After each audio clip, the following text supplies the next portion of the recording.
Last night, while you were sleeping, your brain built an entire world. It built a house you have never lived in. It put a person in that house who does not exist, but who you somehow already knew. It gave you a problem to solve, a place to run to, a feeling so real your heart was actually pounding when you woke up. And then, within 90 seconds of opening your eyes, almost all of it was gone. You cannot remember most of your dreams. Not because they didn't matter, because your brain is built, on purpose, to make you forget them.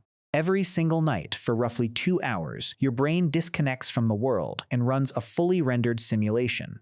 Sight, sound, emotion, sometimes even pain, inside your own skull. You are the writer, the director, and the only audience. And then the simulation deletes itself before you even get out of bed. For most of history, dreams were treated as prophecy or nonsense. They are neither. What is actually happening in your skull every night is stranger, more useful, and more deliberate than anyone guessed. And once you understand why, you will never look at sleep the same way again. Ask most people why we dream, and you get the same answer. Dreams are your brain processing the day. Random leftover thoughts, mental static with no real purpose. This is comforting. It is also almost completely wrong. If dreams were random noise, they would look random. They do not. Across large studies of dream content, one emotion shows up constantly, in person after person, regardless of culture or century. Fear. Being chased, falling, losing control, fighting, fleeing. Anger comes second. Dreaming is not idle doodling. It is overwhelmingly rehearsal for danger. In 2000, Finnish researcher Antti Revonsuo proposed the threat simulation theory, the idea that dreaming is an ancient survival mechanism, built by evolution for one job: to create a virtual reality where your brain can practice surviving threats, with none of the real-world risk. A version of our ancestors who rehearsed running from a predator in their sleep may have reacted faster the next time a real one appeared.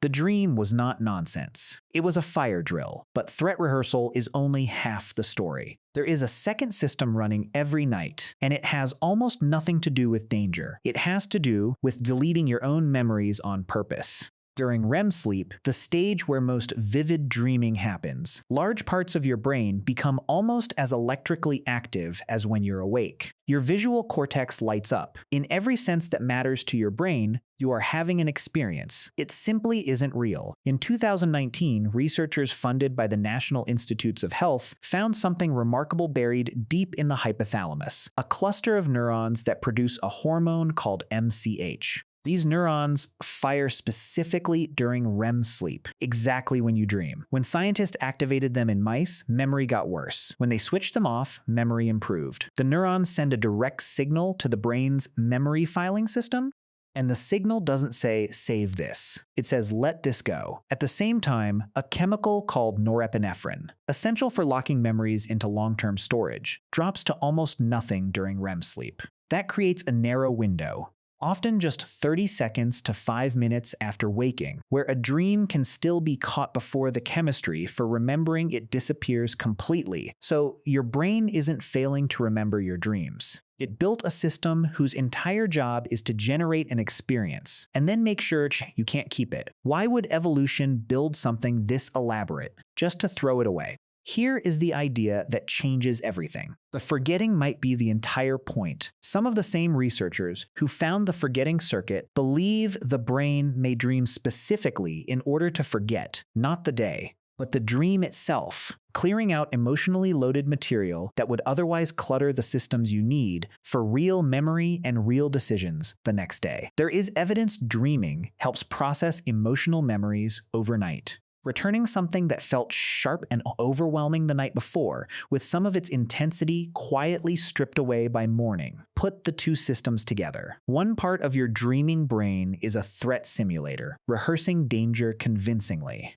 Another part is a deletion system, stripping the emotional charge out of what you just rehearsed and erasing the footage entirely. You are running simulations specifically designed to be forgotten, because the forgetting is what makes the simulation safe to run in the first place. If you remembered every nightmare in full emotional detail, it would sit in your memory with the same weight as something that actually happened. The amnesia isn't a glitch. It's what allows the whole system to exist. Think about the last dream you can almost remember, not the clear one, the other kind. The one where you wake up holding a single fragment, a feeling, a face that meant something, already dissolving as you reach for it. That fragment isn't a malfunction. It's the system working exactly as it was built to. Somewhere in the last few hours, you were fully present in a world your own mind constructed. Afraid, searching, solving, and then, on purpose, your brain let it go. You will probably forget tonight's dream too.